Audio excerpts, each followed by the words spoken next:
Happy Friday, everyone. This is The Healthy Gamer, and today this video is not going to be about Diablo 3. So if you're looking for a D3 video, probably just close it out, but maybe stick around. Maybe you'll find something useful in here. This video is about how to gain weight the healthy way, and it's kind of a summer bulking guide. One of my good friends, he's a high school football coach, and he asked me to give him some tips for his players. He had a player that was about, he said, I think 170 pounds and was looking to try to get up to 195 over the summer. And so I wrote this guide with that in mind to help kind of high schoolers gain mass over the summer in a healthy way where they're not going to put on too much fat or do any harm to their bodies. I've had a few comments asking me, what makes me qualified to give these health tips. Well, one, I'm probably not the most qualified person. So my whole thing is there's so much information flying around the health and fitness area. You just got to take things and try them out for yourself. And that's what I've done. I've been doing bodybuilding and learning and reading about nutrition and health and everything else for about the last 11 years. And I feel like I've accumulated quite a good database from that, and I've done quite a bit of just trying everything. The picture you see right there, that's me in 2008 after I cut for a bodybuilding contest, which I won, which is good. And so, I'm not just some guy. I've done stuff. I've tried out literally every diet and workout out there and about every supplement. So I feel like there's good knowledge to be shared, and that's what I want you to take it as. Just knowledge and information. If you like it, go try it. That's fine. And that's the only way, really, to see what works out best for you is to go and try things. So the overall goal here is to gain muscle without gaining too much fat. We're not just looking at weight gain because, any idiot can put on 25 pounds of fat. That's not difficult. But we're trying to gain muscle. And one thing to note is that you can't get something from nothing. So if you're not eating in a calorie excess, then you can't gain a noticeable amount of muscle. That's just how the body works. You can still gain strength, endurance, speed, but if you're not eating enough, you won't be getting muscle, and that's the problem most people have when they say they have trouble gaining weight.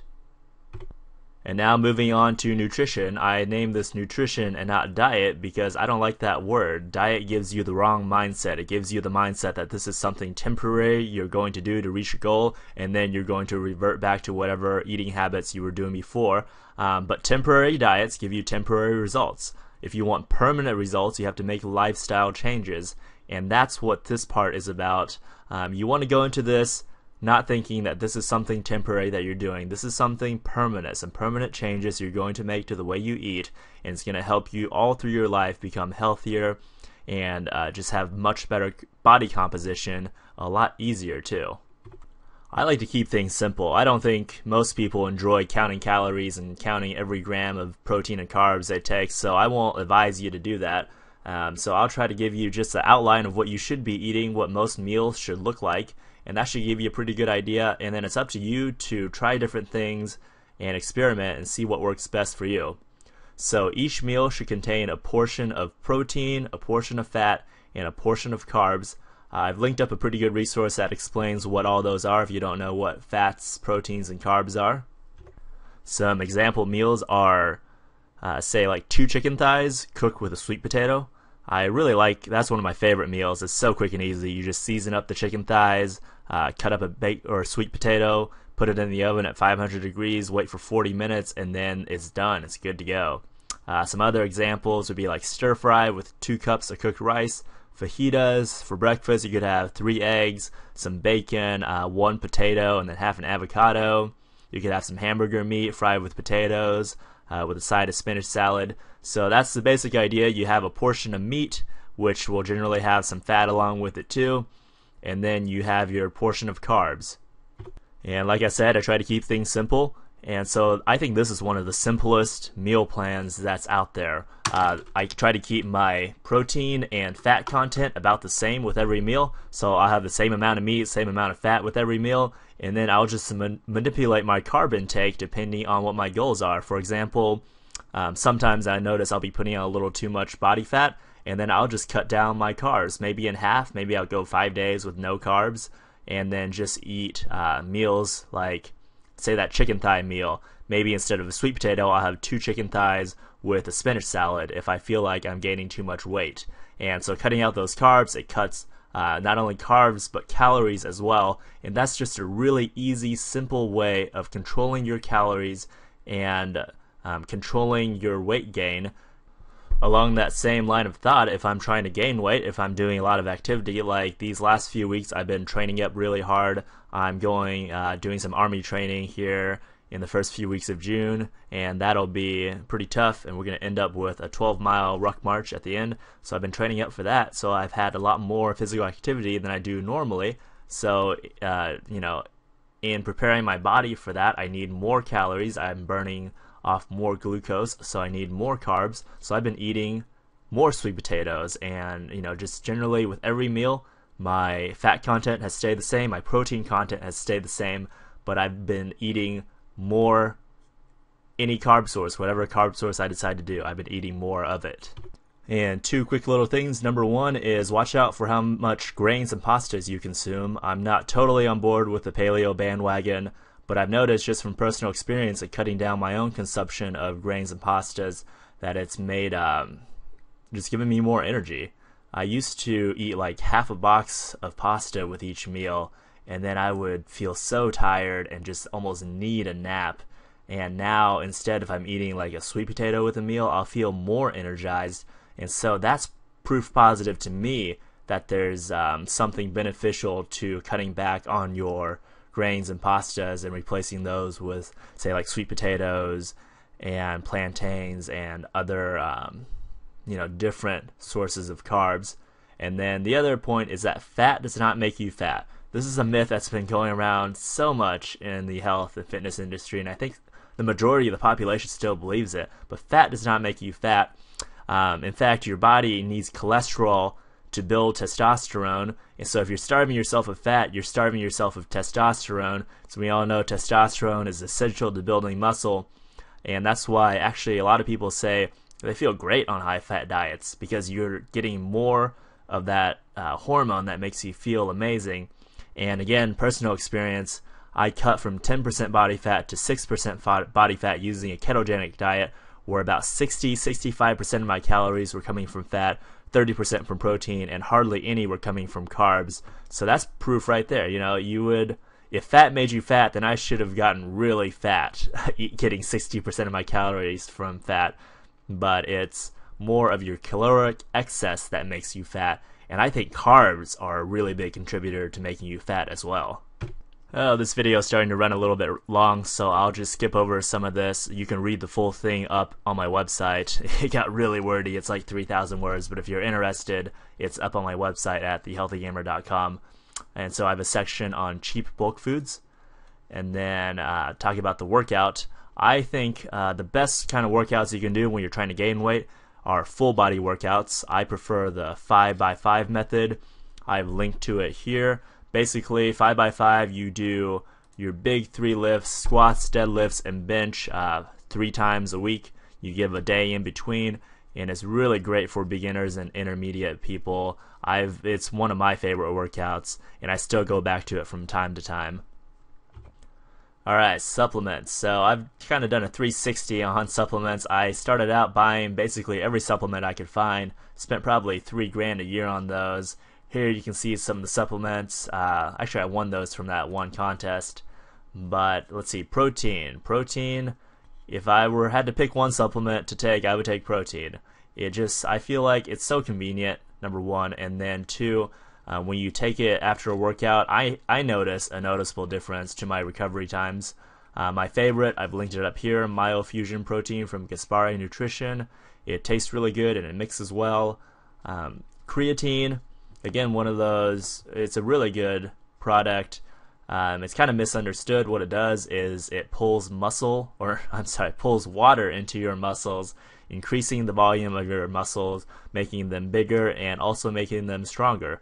So it's not useless. If you stop taking it, yes, you'll lose that water weight, but one is you never have to stop taking it, and then 2, while you're taking creatine, you're stronger. Therefore, you can lift more weight. If you lift more weight, you induce more muscle growth, and then lifting more weight means you can lift even more weight the next time. So it's kind of a cumulative growth, where taking creatine helps you be stronger now and then stronger later. And then if you get off, you're still more strong than you would have been if you had never taken creatine. And again, link to some of my favorite creatines here. And it's really cheap. All you need to take is 5 grams a day. You don't need to do any loading phases. You don't need to do cycling phases. None of that stuff. And then pre-workout supplements. I would say don't even take pre-workout supplements. Let your body get off as much caffeine as you can. It really improves the quality of your sleep. And if it's tough, but if you can get off caffeine, I think that's one of the best things you can do for your body. But if you need pre-workouts, I've tried Super Pump and 1MR, and both of those work really well. Or you can just go to Walmart, buy some caffeine tabs, and take those, and it works almost as well as these more expensive pre-workout supplements. And then vitamins, multivitamins are great to just fill in the gaps in your diet. Vitamins are one area where I'll spend a little bit of extra money, because you really do get, there's a difference in quality. Some of the really cheap stuff, they did studies, and like apparently your body doesn't even digest most of it. You just poop it out, which, you know, that's not as you're just throwing money away there. So I like Now Atom. It has really great reviews. Link to it on the site. And then again, I talked about D3 in an earlier video, vitamin D3, not Diablo 3. But if you're deficient in vitamin D3, supplementing with this can improve your mood dramatically. It could be the difference between being depressed and being happy. That's how much vitamin D deficiency affects you. And now the last section is motivation. Consistent training and consistent nutrition will lead you to an incredible body over the long run. So keep that in mind. You know, it's okay to fail. Don't beat yourself up if you miss a workout, if you eat badly for 1 or 2 days or a weekend. You know, just it's not going to hurt you in the long run. What's going to hurt you in the long run is expecting perfection, and then whenever you fail, to beat yourself up and then decide that it's not for you and to quit. And so that's what really gets people. If you just keep working at it and making, you know, maybe you're not perfect the first time, you're not perfect the second time, you're not perfect the 10th time, but if you make little improvements every time, you'll get better at sticking with your workouts. Every time you'll get better at your diet. You'll learn new things. So it's a process, and it's not a quick or easy fix, but it's a process. So you just need to be okay with failing, and then just keep at it. If you fail, just, you know, say, all right, I failed. Next week I'm going to restart and do it all better again. And then it's good to write down your goals. You want to make sure they're realistic and have a definite time frame. So a good example would be gain 25 pounds to my squat by July 30th, 2012. And then keep track of your workouts. I'll also share your goals with your friends and then ask them to keep you accountable. Peer pressure is a bitch, and there's nothing like looking like an idiot in front of your friends to keep you motivated. And then keep track of your workouts.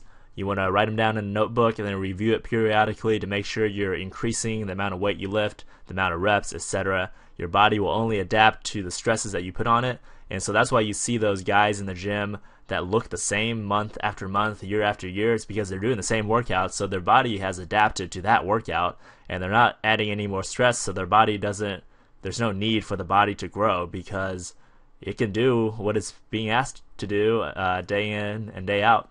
And that's why I like the 5x5 program, because it has built-in progression. And so I would recommend always following some sort of program that has built-in progression. That's one of the best and easiest ways to gain weight and gain strength.